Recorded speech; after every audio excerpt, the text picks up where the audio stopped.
Welcome to Wednesday's Words of Wisdom from the farm. And as you can see, I'm curled up on the couch in my jammies because it's a storm out there and I got caught in the storm. And it's raining cats and dogs, I'm sure of it, because I counted over 26 cats out there.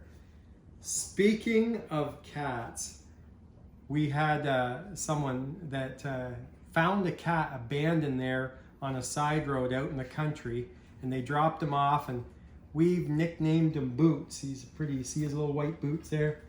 Anyways, he's curled all up here. I was all worried about him. I was looking, it was raining so hard, I was worried, and one of the girls opened the door and then we couldn't find him, and there he is curled right up on the couch.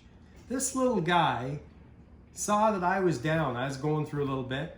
Everything seemed to break down today. I had two different sets of discs and the bearings went, and Lynette and I tried fixing them, and it was frustrating.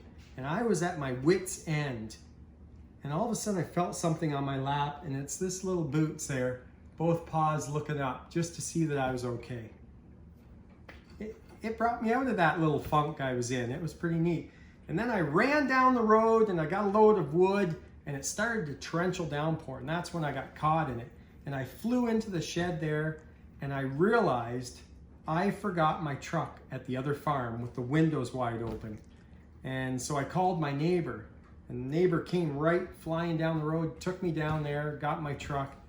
I think sometimes we need neighbors or friends in the midst of our storm to help us through. And I think that in the midst of the storm, sometimes the least likely thing can happen just to bring us out of it.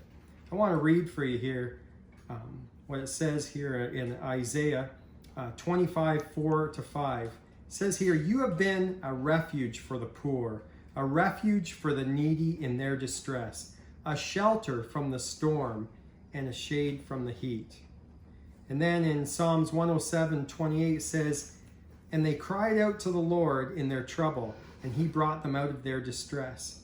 He stilled the storm to a whisper, and the waves in the sea were hushed." I don't know what you're going through. Let's be honest.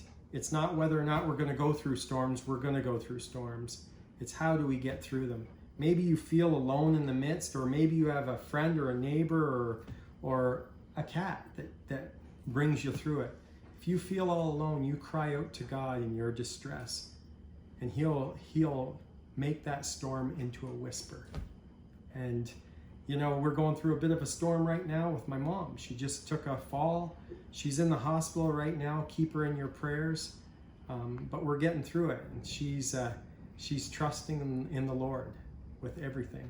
So I don't know what you're going through, but please trust in the Lord in the midst of your storm. He's there. And that's been Wednesday's Words of Wisdom from the farm. Take care. God bless.